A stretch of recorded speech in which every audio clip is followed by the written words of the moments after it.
Poézia. Za oknom si prší jeseň zahmlene.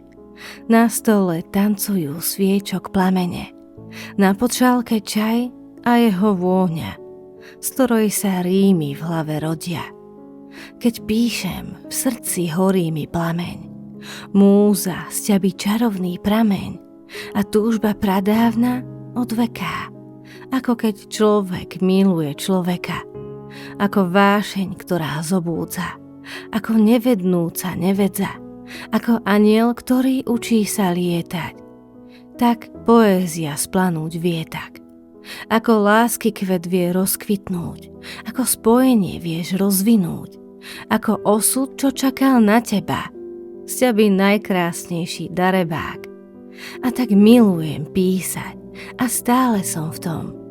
A kým viem dýchať ako zelený strom, budem cítiť ako hrom. Dovtedy písať budem rád, kým s poéziou som kamarát.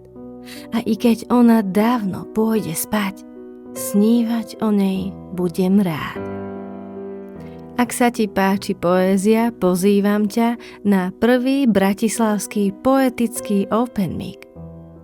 Budú tam rôzni autori, ktorí budú čítať zo svojich vlastných diel.